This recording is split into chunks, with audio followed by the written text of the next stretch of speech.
말이냐? 우리 같이 은혜를 나누도록 하겠습니다. 여러분, 혹시 저는 서커스를 직접 본 적이 없어요. 아주 TV에서도 예전에 이렇게 아주 어렸을 때 설날 이렇게 보면 서커스 같은 걸 방영하잖아요. 외국 서커스. 그런데 여러분, 서커스에 가끔 동물들이 나와서 재주를 피잖아요. 그죠? 코끼리도 나오고, 어쩔 때는 제일 많이 나오는 게 원숭이가 그네 타는 것도 나오고.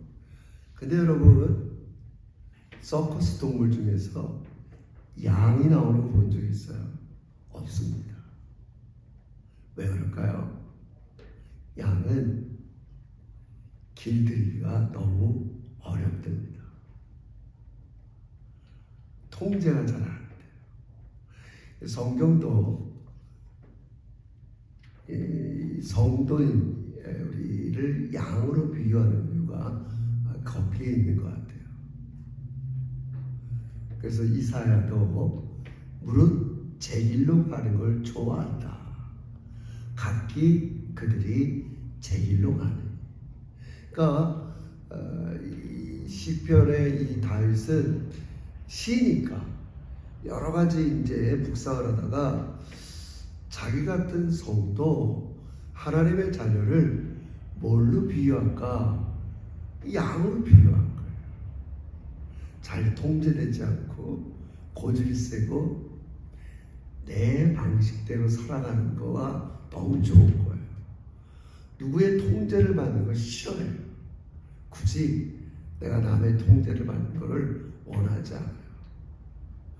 그래서 양은 참 다루기가 어렵습니다.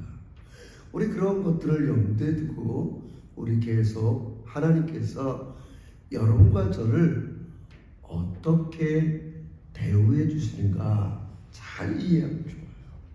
제가 우리 2주 전에는 목자인 하나님께서 여러분과 저의 부족한 것들을 채워주시는 것 중 하나가 자유를 주세요.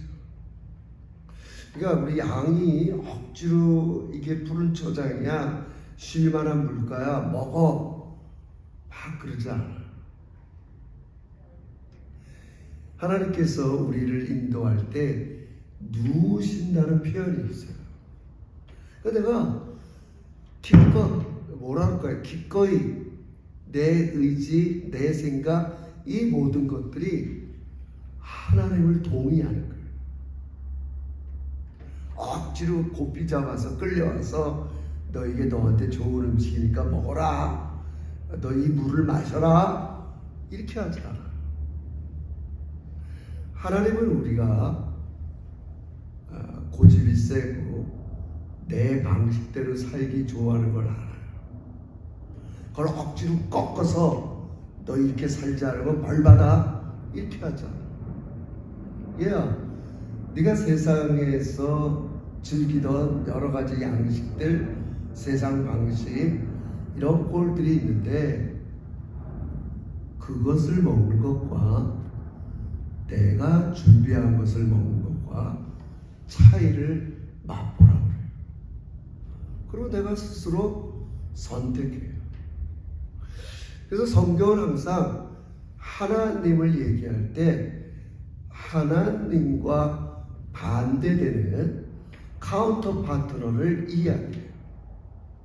또 제가 늘 얘기하지만 하나님 나라를 얘기할 때 하나님 나라가 뭐지? 이렇게 추상적일 수 있기 때문에 그 반대되는 세상 나라를 얘기해요. 그래서 성경에 얘기할 때 이렇게 얘기하죠. 너희는 이 세대를 본받지 말고.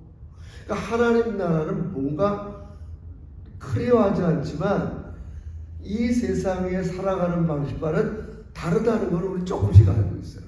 잘 안 돼도 세상은 지금 이렇게 살아가. 근데 너희는 이렇게 세상 사람들의 방식, 이 세대를 본받지 않은 게 하나님 나라야, 이렇게 얘기해요. 그래서 오늘 본문에도 다윗이 뭔가 하나님의 좋은 걸 얘기하고 싶을 때 반대적인 걸 먼저 얘기해요.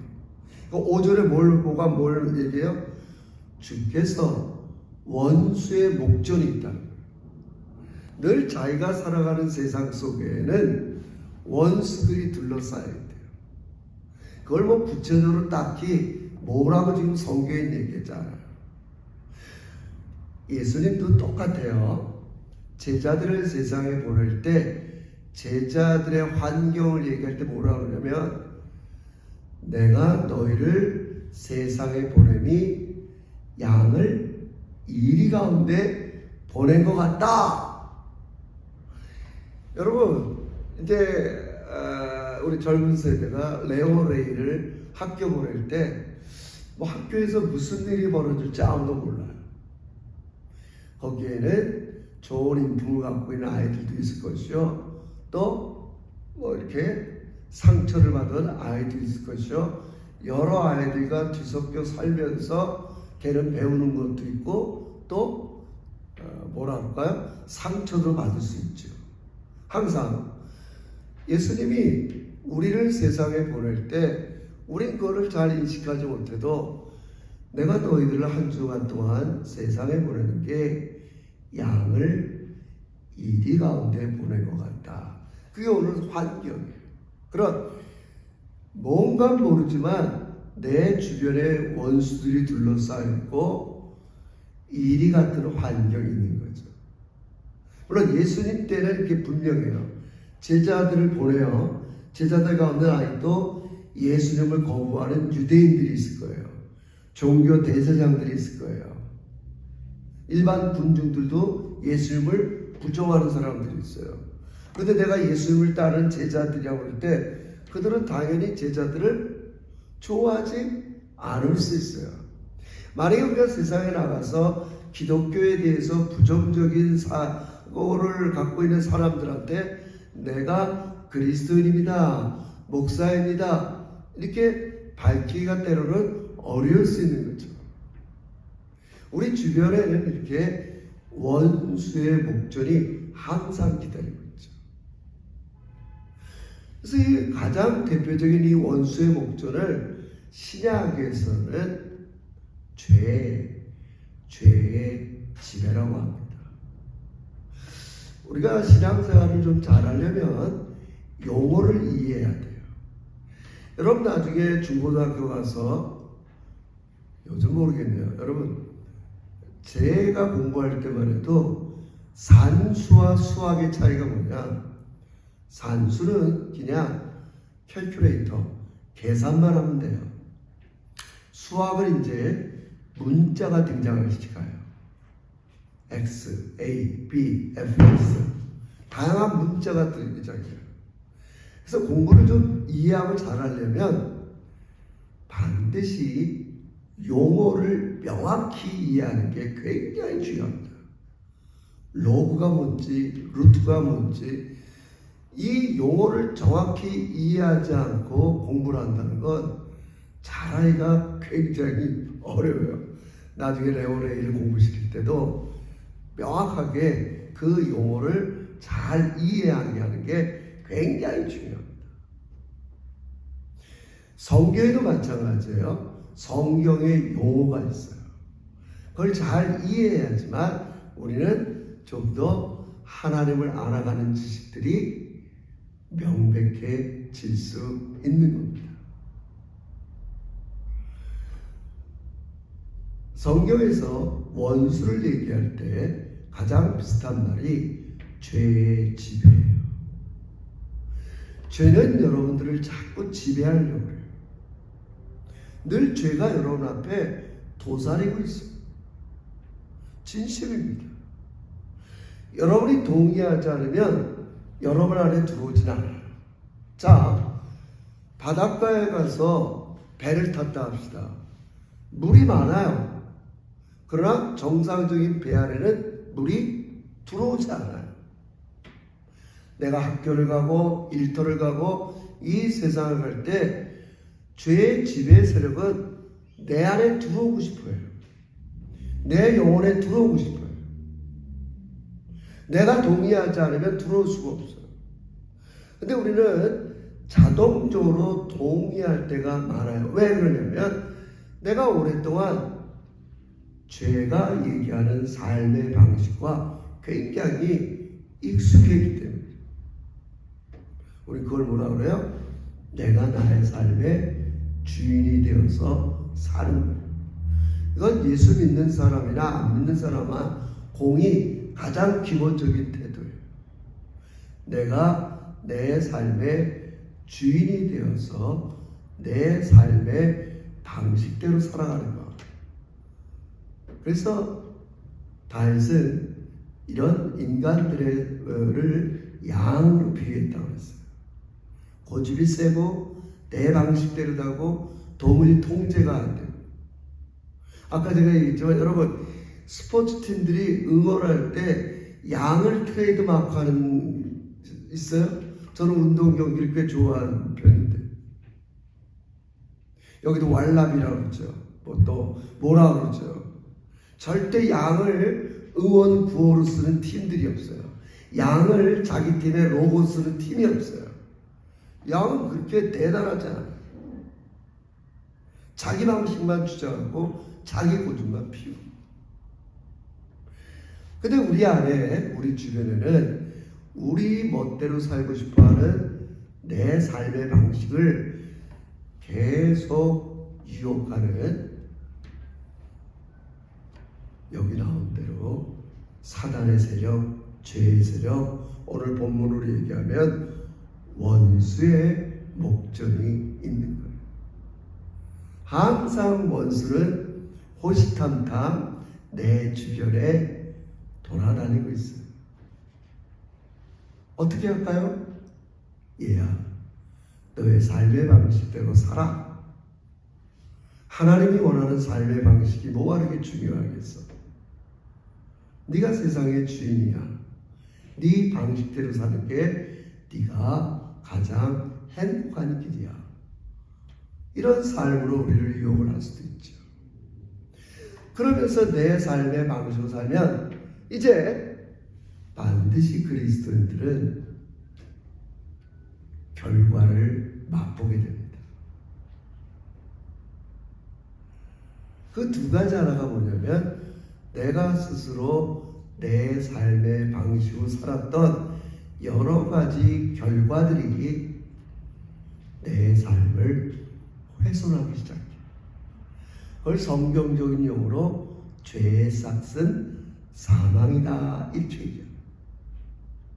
그래서 사단은 늘 우리를 꼼짝달짝 없이 거기에 머물게 해요. 제가 여러분의 편을 위해서 그냥 한 가지 예를 들게요. 늘 사단은 지난날에 내가 살았던 삶의 방식에서 벗어나지 않도록 우리를 확 붙잡고 있어요. 매이게 하고 있어요. 새로운 삶을 살기를 너무 어렵게 만들고 있어요. 그래서 우리는 그 삶의 방식에서 한 발자국도 더 나가지 못하고 똑같은 삶을 반복해서 살아갈 때가 너무 많이 있습니다. 이럴 때 하나님께서 하시는 방식은 뭐예요? 지금 원수가 늘 나를 붙잡고 있어요. 과거에 매이게 할 수도 있고, 저도 이렇게 아직도 가끔 얘기하지만 1년에 한두 번 악몽 꾸면서 벌떡 일어날 때가 있어요. 그게 뭐라고 그랬어요? 내가 이 과목을 페일하면 나는 더 이상 졸업을 못하고 그 다음 단계로 진학을 못하는데 갑자기 그 꿈을 꾸는 거예요. 야, 막 시험을 치르는데 제가 늘 얘기하죠. 5문제가 나왔는데 1문제밖에 못 풀었어요. 그러면 어떻게 되는 거예요? 또 페일하는 거예요. 야, 페일하면 더 이상 기회가 없어 이제. 요번에 대학을 못 졸업하면 나는 신학대학원을 갈 수가 없어요. 그게 확 그때 막 그 생각이 나서 꿈에 다 잊을만 하면 한두 번 꿀 때가 있어요. 그래서 야, 여러분, 내 지난날에 우리는 내 방식도 살았던 결과가 나를 붙잡을 수 있어요. 여전히 붙잡힌 사람도 많아요. 저도 마찬가지죠. 그런 원수의 목전에서 나를 과거에 매이게 하고 과거의 삶의 방식으로 살아가는 나에게 하나님이 지금 어떻게 한다는 거야? 상을 베풀었대요. 여기는 밥상이 아니라 잔치상을 얘기해요. 이것도 시적인 표현이에요. 성경은 구원을, 하나님이 나에게 베푸신 구원을 잔치로 비유해요. 난 지금 이 문제로 원수의 앞에서 꼼짝 못하고 있는데 하나님이 나를 어떻게 대우하시냐? 하나님이 준비한 게 있어요. 성민아, 내가 너를 위해서 잔치를 준비했어. 여러분, 이건 어디 가서 얘기하면 안 되는데, 제가 그래서 이건 정말 말도 안 되는 간증이에요. 제가 그래서 4-5문제 중에서 한 문제를 풀었다고 했잖아요. 이거 지워야 되는데. 근데 제 답안지를 대학원에 먼저 진학한 제 친구가 제 답안지를 채점했어요. 걔가 보니까 얘가 지금 4학년인데 왜 3학년 과목을 지금 쳤단 말이에요. 우리 그런 걸 뭐라 그래요? 재수강이라고 하잖아요. 그래서 이제 치르는데 또 한 문제밖에 못 풀고 있는 거예요.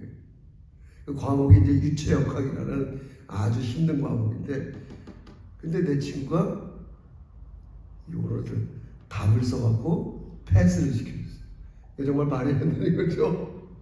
난 정말 이거를 못 배우면 그 다음에 이제 더 이상 기회가 없어요. 물론 나는 해달라고 하지 않았어, 걔한테. 자, 나는 걔가 대학원 조교로 있는 것도 몰랐어요.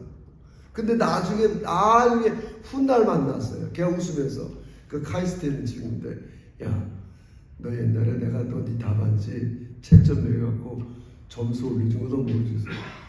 어쩐지 내가 이게 패스할 게 아닌데, 내가 5문제 중에서 한 문제밖에 못 풀었는데 어떻게 이게 패스 때까지 궁금했는데 네가 했구나. 하여튼 이건 말도 안 되는 거예요. 나한테 말도 안 되는 하나님께서 나에게 아주 말도 안 되는 은혜를 베푸셨어요. 이게 진짜 말도 안 되는 은혜를 베푸신 거예요. 이거라고 기대하면 안 돼요. 공부 하나도 안 하고 하나님 내 답안지를 누가 잘 매겨주세요. 절대 이러면 안 되는 거죠. 제가 이게 좀 이렇게 좀 드라마틱한 얘기였지만, 하나님은 여러분이 원수의 목전에서 꼼짝달짝 못할 때 구원의 상을 베푸시는 거 믿으시길 주의 이름으로 축원합니다. 이게 중요해요. 원수는 나를 붙잡고 있어요. 나를 갇혀지게 해요. 나로 하여금 미래를 향해 나가지 못하게 할 수 있어요. 늘 반복된 삶, 똑같은 삶, 똑같은 일로 고민하고 염려하고 무료하게 내 일생을 그렇게 돌아가게 할 수 있어요. 근데 하나님은 아니야. 나는 너를 위해서 새로운 삶을 준비했어.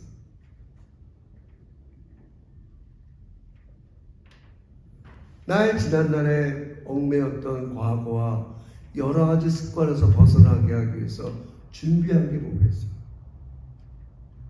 그건 네가 할 수 있는 게 아니야. 원수는 네 상대가 안 돼. 네가 죄를 이길 수도 없고, 네가 사단을 이길 수도 없고, 네가 너의 여태껏 살았던 삶의 방식을 스스로 이겨낼 수 없어. 없다는 거예요. 없다는 거예요. 너는 양이야. 제가 많이 여러분에게 설교했어요. 양은 목자를 의지해야 돼. 네 힘으로는 벗어날 수가 없어. 너는 양에 불과해. 고집 세고 네 방식을 존중하고 결과를 네 스스로 책임진다고 하지만 그것 때문에 속상해하고 힘들어하고 어려워하고 너는 양으로밖에 못 살아가. 근데 내가 너의 목자가 되어줄게. 목자가 되신 하나님께서 여러분과 저를 위해서 준비한 게 뭐예요? 또 다른 어린 양 예수를 준비하시고, 그분이 여러분의 과거 때문에 대신 채찍에 맞았고, 그분이 여러분이 살아갔던 삶의 방식 때문에 대신 고난을 당하고,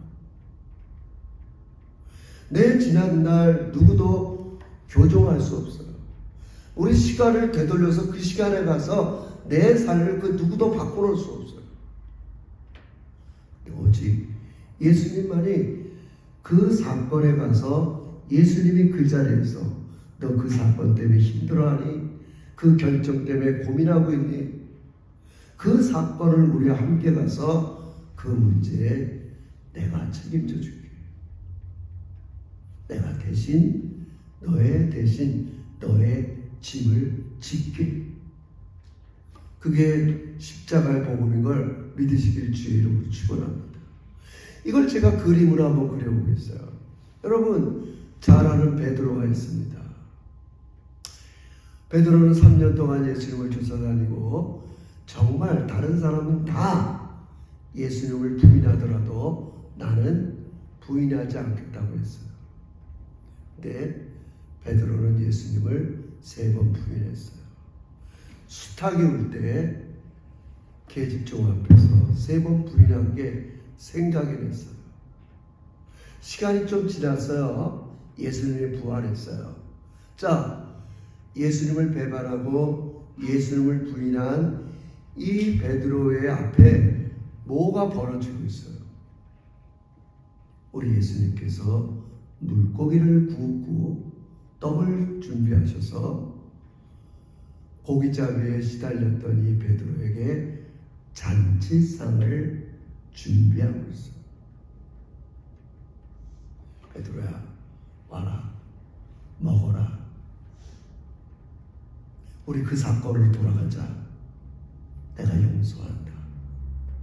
내 양을 먹여라. 내가 너를 사랑한다. 여러분,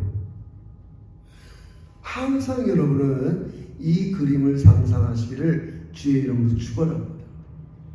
하나님은 항상 내 지난날의 과오, 실수, 부족함, 거기서 갇혀 사는 우리를 너무 불쌍히 여겨주세요. 사단의 세력의 위험 앞에 늘 고난당하고 그로 인해서 좌절하는 우리를 너무 불쌍히 여겨요. 사단은 한쪽에서 그렇겠죠. 아유, 네가 그렇게밖에 못 살지. 너는 양인데 내가 네 고집을 몰라. 너 네 방식 하나도 안 바꾸려고. 여러분, 돌아보면 저도 결혼 생활 한 지금 30년이 넘어가지만 내가 정말 아내한테도 아이들한테도 수없이 기도하고 또 돌아봐도 잘 안 바뀌는 딸을 발견하게 돼요. 자꾸 얘기합니다. 그래서 하나님은 성민아, 네가 바꾸면 내가 너를 천국 보내줄게, 이런 게 아니에요. 그렇게 바꾸지 못하는 나를 데려가는 거예요. 내가 너를 위해서 이런 잔치를 준비했어. 넌 지금 이게 부족한 것 같은데 내가 줄게. 하나님의 사랑과 은혜와 용서를 내가 맛보고 나서는 아내에게, 자녀들에게 새로운 삶의 방식으로 그를 대할 수 있게 됩니다. 뿐만이 아닙니다, 여러분. 예수님이 돌아가시기 전에 예수님은 잔치를 벌였어요. 우리 걸 뭐라 그래요? 유월절 잔치라 이렇게 얘기해요. 근데 그 자리에 누구도 있었냐면 유다도 있어요. 예수님은 유다가 배반할 걸 아세요. 근데 잔치에 초대해 주세요. 잘 들으세요. 하나님은 여러분이 한 주 동안 원수의 목전 앞에, 죄의 지배 앞에, 여러 가지 세상의 방식 앞에 노출되어서 우리가 얼마나 위험한 삶을 살았는지 알고 계세요. 또 여전히 내가 오늘 예배당 올 때 내가 한 주 동안 난 이런 면이 있어, 나 하나님 앞에 이거 바꿔달라고 이야기할 거야, 뭐 이런 준비된 마음을 가지고 나온 것도 아니에요, 사실. 그러나 하나님은 여러분과 저의 마음을 다 다 아시지만 이 구원의 잔치에 여러분을 가장 귀중한 사람으로 초대해 주십니다. 마치 예수님이 죽음을 앞두고 유월절 잔치에 가룟 유다가 자기를 배반할 거 알지만 기회를 주시고 잔치에 참여하게 하는 것처럼 하나님은 항상 여러분들 안에 여러분 앞에 많은 유혹과 세상적인 것과 많은 것들의 위험에 노출을 하고 살아가는 여러분들에게 하나님께서 여러분의 필요한 구원의 잔치에 초대하시는 거 믿으시길 주의 이름으로 축원합니다. 아니, 이미 그 구원은 시작됐어요. 그게 뭐예요? 그걸 성경적인 용어로 하나님 나라라.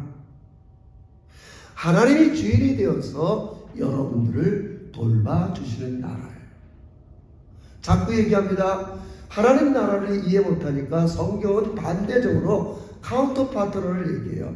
이 세대, 이 하나님 없이 살아가는 이 세대는 너가 주인이 돼서 네 삶의 방식으로 살아가면 가장 행복할 거라고 우리를 늘 유혹을 합니다.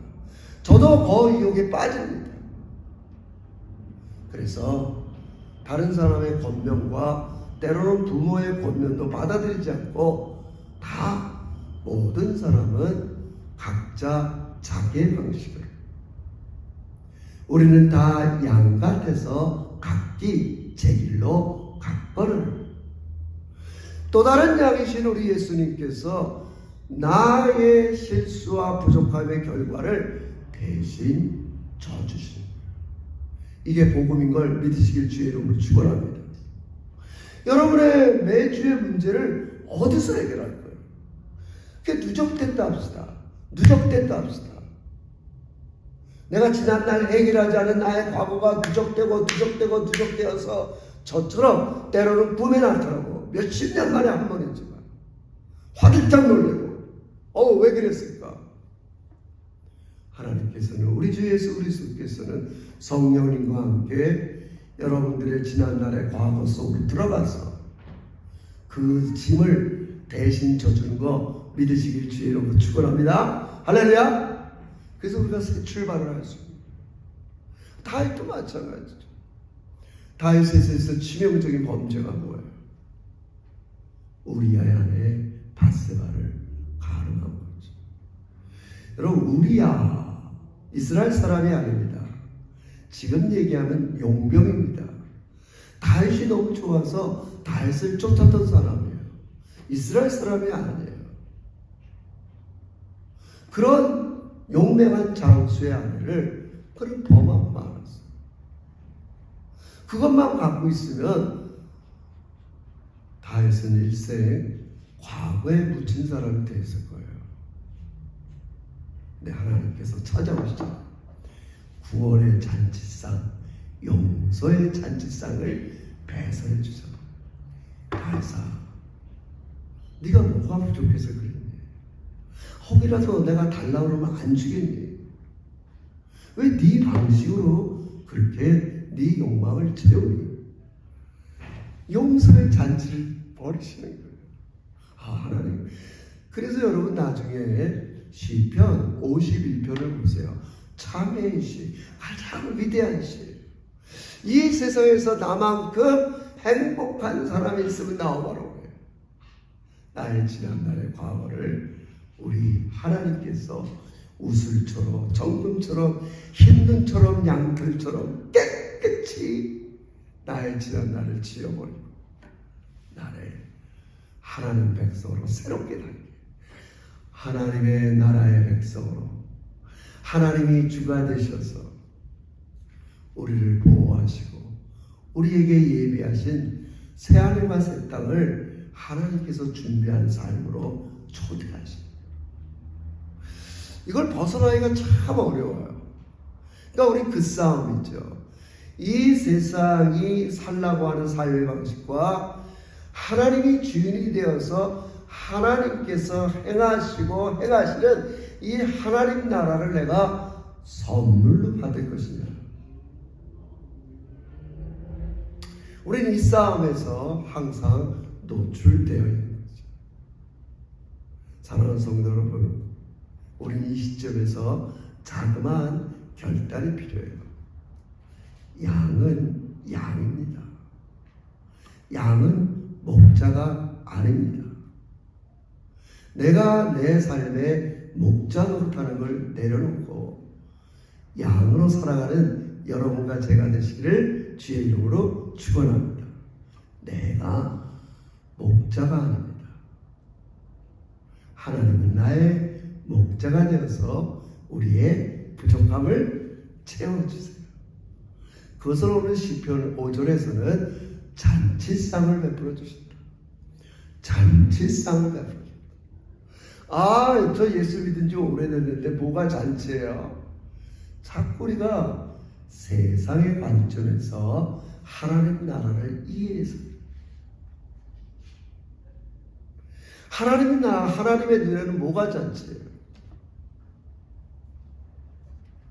여러분이 죄의 집에 벗어나서 하나님 아버지를 주인으로 섬기는 게 잔치의 핵심인 걸 믿으시길 주의 이름으로 축원합니다. 할렐루야.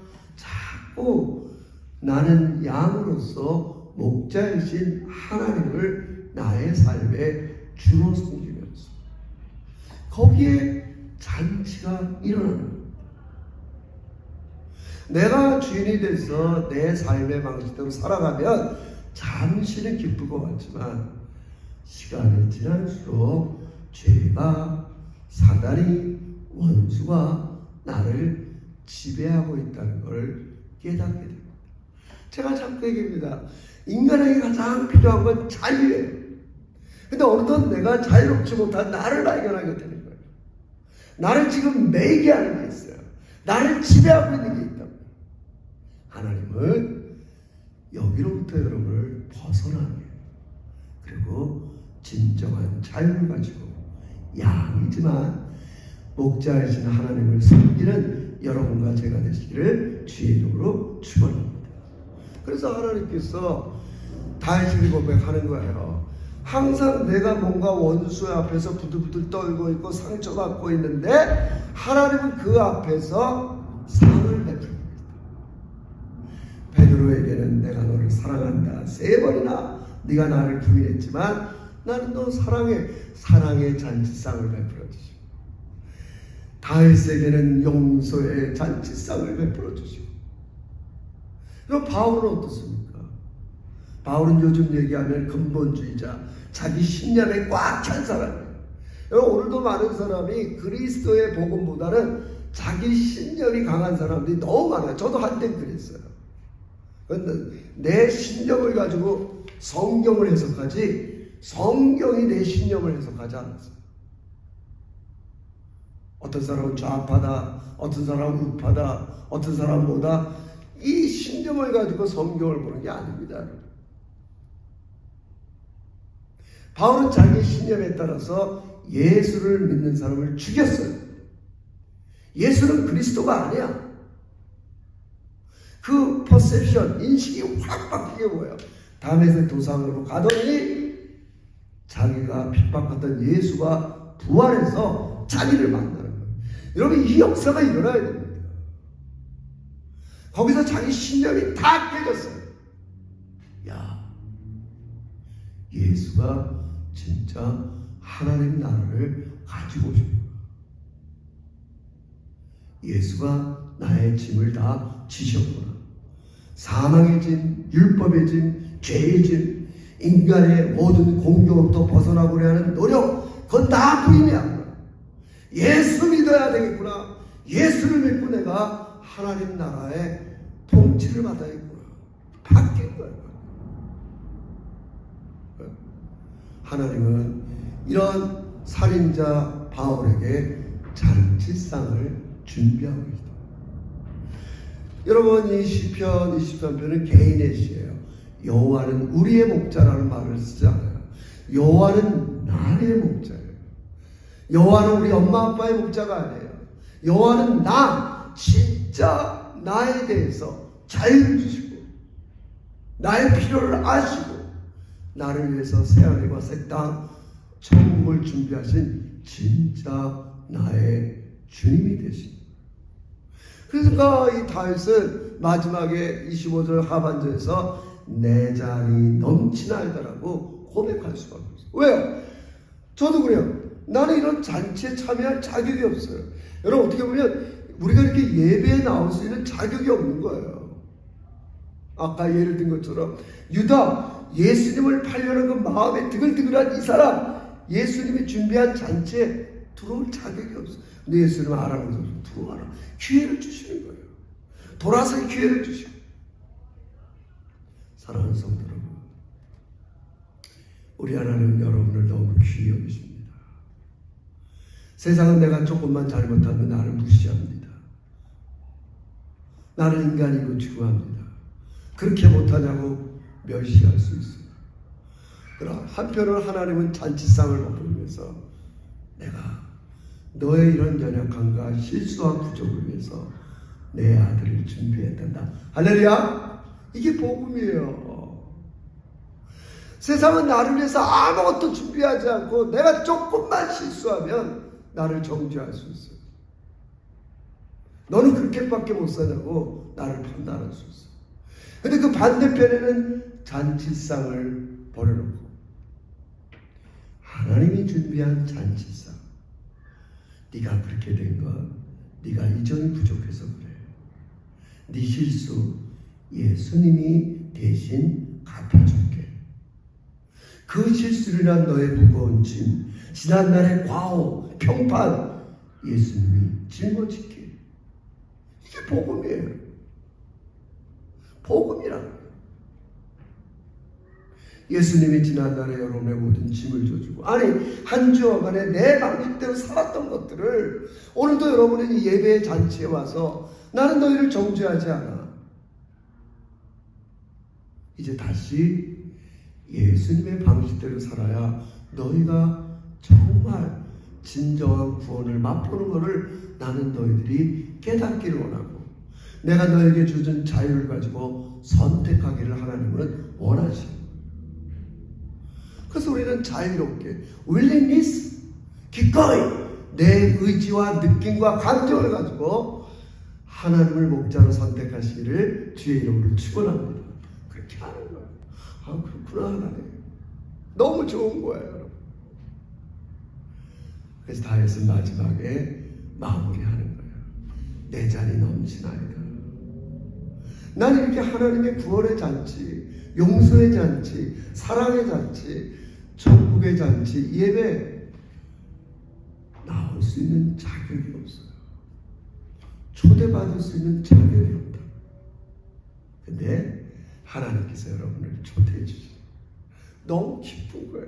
그리고 귀빈으로 초대해 주시고 놀라운 거예요. 하나님은 구원의 호스트가 되어주시고 여러분은 구원의 VVIP가 되어요. 놀라운 거예요. 그래서 하나님께서 여러분을 새롭게 출발하게 하시고 미래의 새하늘과 새 땅을 소망을 두면서 지금을 살아가게 합니다. 여러분 우리는 이제 시간이 지날수록 조금씩 나의 고집센 양 같은 내 삶의 방식을 내려놓고 하나님께서 준비하신 하나님 나라의 백성으로 살아가는 것, 그게 우리 주님이 여러분을 위해서 준비한 것입니다. 내일부터 또 여러분은 원수의 목종 같은 이 세대의 방식에 여러분은 끌려갈 수밖에 없을 수 있어요. 어려워요. 그러나 그 가운데서도 항상 나를 위해서 준비하고 있는 구원이 있다는 걸 믿으면서 어떻게 하면 돼요? 나는 양입니다. 내가 목자로 살지 않겠습니다. 목자는 하나님 한 분밖에 없습니다. 내가 너희를 세상에 보내니 양을 일 가운데 보낸 같은 여러분의 어려운 환경이지만 다시 한번 목자로 살지 않냐고 하나님이 나의 목자가 되시는 겸손한 양으로 살아가서 매주 고백할 때마다 내 잔이 넘쳐요. 내가 뭔데요? 무슨 자격인데 나는 자꾸 곁길로 가면 하나님 또 나를 데리고 와서 여기가 네가 갈 길이야. 또 곁길로 가면 또 데리고 와서. 여러분 애들 다 키워보잖아요. 얘들아 너희가 가는 길이 아니야. 그럼 또 부모들은 데리고 와서 여기 있어야 돼. 또 애들은 또 여기 데리고 와야 돼. 우리 귀히 여겨주시고 우리를 사랑해 주신 분은 하나님 한 분밖에 없다는 걸 믿으면서 나를 이렇게 후대해 주시는 하나님께 감사하며 항상 어려울 때마다 내 잔이 넘칩니다. 하나님 목자가 되어서 사망의 음침한 물짝이 이런 원수의 위협 앞에서 내게 구원을 베풀어 주세요. 이렇게 고백하고 기도하는 여러분과 제가 되시기를 주의 이름으로 축원합니다.